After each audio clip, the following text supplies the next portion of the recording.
Tujuan negara itulah setiap warga negara yang berdiri pasti mempunyai tujuan tertentu, di mana tujuan negara yang satu dengan yang lain adalah berbeda-beda. Hal ini disebabkan oleh penguasa negara yang sedang memerintah, sebab negara berdiri bertujuan untuk mencapai kebahagiaan bersama semua orang yang masuk dalam organisasi negara tersebut. Jadi tujuan negara tuh ada menurut para ahlinya juga. Yang pertama tuh ada Roger H. Soltau. Tujuan negara adalah mengembangkan agar rakyat berkembang serta mengembangkan daya ciptanya sebebas mungkin. Yang kedua itu ada J. Barron, mengklasifikasi tujuan negara dalam dua hal. Pertama itu tujuan sebenarnya adalah memelihara keamanan, ketertiban, dan penyelenggaraan kepentingan umum. Yang kedua itu ada tujuan tidak sebenarnya, yaitu pertahanan diri yang berkuasa untuk tetap berada dalam kedudukannya. Terus ada dari Aristoteles, negara bertujuan untuk menyelenggarakan hidup yang baik dari warga negaranya. Terus ada Charles M. Merriam, tujuan negara adalah mencapai keamanan, ketertiban, dan kesejahteraan umum. Terus yang terakhir ada Plato, tujuan negara adalah memajukan kesusilaan manusia baik sebagai individu maupun sebagai makhluk sosial. Terus selanjutnya ada di sini masuk ke unsur-unsur konstitusinya. Unsur-unsur konstitusinya itu di dalam suatu negara pastilah terdapat konstitusi, karena konstitusi adalah hal yang paling fundamental mengatur jalanan sebuah pemerintahan di negaranya.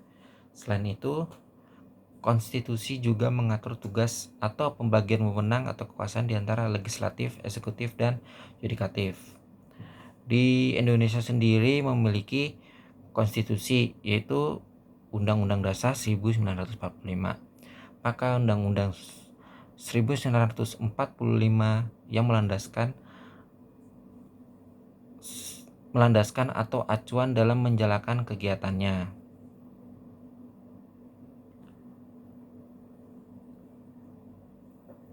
Di sini ada 3 unsur menurut Savornin Lohman terdapat dalam konstitusinya.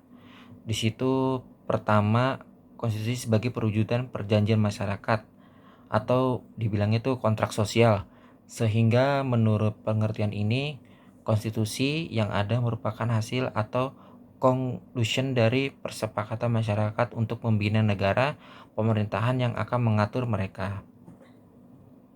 Terus yang kedua itu ada konstitusi sebagai piagam menjamin hak-hak asasi manusia, berarti pelindungan dan jaminan atas hak manusia dan warga negara yang sekaligus penentuan batas-batas hak dan kewajiban baik warganya maupun alat-alat pemerintahannya.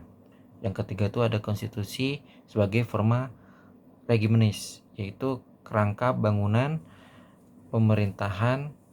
Pendapat lain dikemukakan oleh Sri Sumanti yang menyatakan bahwa materi muatan konstitusi dapat dikelompokkan menjadi 3. Pengaturan tentang perlindungan HAM dan warga negara, pengaturan tentang susunan ketenagaraan suatu negara yang mendasar. Terus yang ketiga ada pembatasan dan pembagian tugas ketatanegaraan yang juga mendasar. Terus konstitusi atau undang-undang adalah instrument of government, yaitu seperangkat kebijakan yang digunakan sebagai pegangan untuk pemerintah dalam suatu negara. Negara yang berdasarkan konstitusi adalah negara yang kekuasaan pemerintahnya hak-hak rakyatnya dan hubungan antara kekuasaan pemerintah serta hak-hak warga negara diatur oleh hukum. Substansinya ada 5, yaitu bentuk negara, bentuk pemerintahan, alat-alat kelengkapan negara, tugas alat kelengkapan negara, hubungan tata kerja alat perlengkapan negara.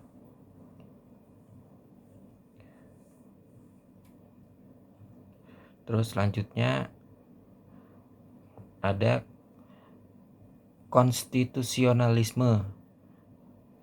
Di sini disebabkan ada berbagai macam caranya, yaitu Yang pertama itu mencerminkan kemenangan yang sudah dicapai dalam perjuangan ke arah tercapainya masyarakat komunis serta merupakan pencatatan formal. Terus yang kedua, ada undang-undang memberikan kerangka dan dasar hukum untuk mengupayakan terwujudnya masyarakat yang dicita-citakan. Konstitusi suatu negara pada umumnya memuat atau berisi tentang hal berikut. Pertama tuh ada gagasan politik moral dan keagamaan serta perjuangan bangsa. Contohnya, pernyataan Konstitusi Jepang pada tahun 1947, pembukaan Undang-Undang Republik Indonesia 1945, ketentuan organisasi negara, memuat ketentuan mengenai pembagian kekuasaan antara legislatif, eksekutif, dan yudikatif, maupun dengan badan-badan negara lain. Terus ketentuan hak-hak asasi manusia memuat aturan-aturan yang menjamin dan melindungi hak asasi manusia bagi warga negara pada negara yang bersangkutan. Terus yang keempat tuh ada ketentuan prosedur mengubah undang-undang dasar, memuat aturan mengenai prosedur dan syarat mengubah konstitusi pada negara yang bersangkutan. Ada kalanya konstitusi memuat larangan mengenai mengubah sifat-sifat tertentu dari undang-undang dasar. Hal ini dimaksudkan untuk menghindari terulangnya hal-hal yang telah diatasi dan tidak dikendaki lagi seperti timbulnya seorang diktator. Sebagai contoh, Undang-Undang Negara Jerman yang melarang untuk mengubah sifat federalisme yang sudah ditetapkan dalam undang-undang, sebab bila menjadi negara kesatuan dikhawatirkan akan muncul seorang Hitler yang baru. Pembentukan konstitusi atau undang-undang dasar pada setiap negara berbeda-beda. Ada yang sengaja dibentuk, ada yang secara revolusioner, pemberian dari penguasa, maupun dengan cara evolusi.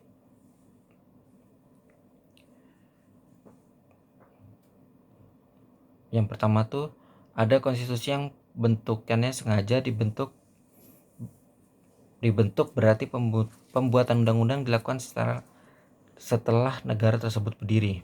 Terus yang kedua itu ada konstitusi yang pembentukannya secara revolusi, berarti pemerintahannya yang baru dari hasil revolusi membuat undang-undang setelah mendapat persetujuan rakyat atau dengan permusyawaratan.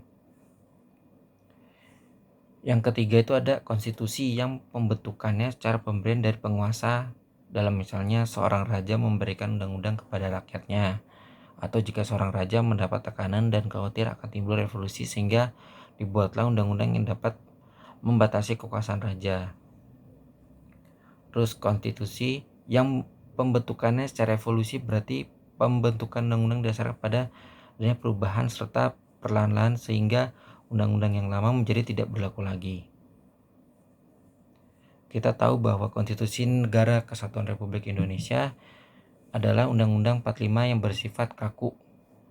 Hal ini dapat kita pahami bahwa Undang-Undang 1945 hanya dapat diubah oleh MPR bukan oleh DPR maupun Presiden sebagai badan pembuat undang-undang.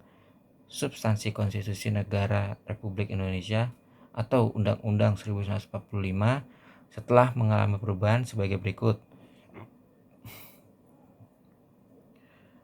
Pembukaan alia pertama dan alia kedua. Yang pertama itu pembukaan Undang-Undang Dasar. Terus yang kedua itu adanya pergerakan kemerdekaan Indonesia yang telah sampai kepada saat yang berbahagia dengan selamat sentosa, mengantarkan rakyat Indonesia ke depan pintu gerbang kemerdekaan Indonesia yang telah bersatu, berdaulat, adil, dan makmur.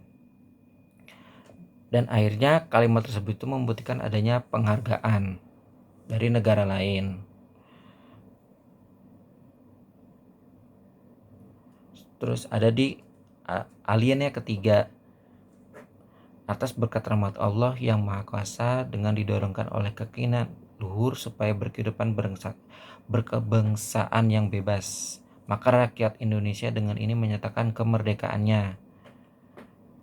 Terus alinia yang keempat yang berbunyi kemudian daripada itu untuk membentuk suatu pemerintahan Indonesia dan untuk memajukan kesejahteraan umum, mencerdaskan bangsa, kehidupan bangsa, dan ikut melaksanakan ketertiban dunia yang berdasarkan kemerdekaan, perdamaian abadi, dan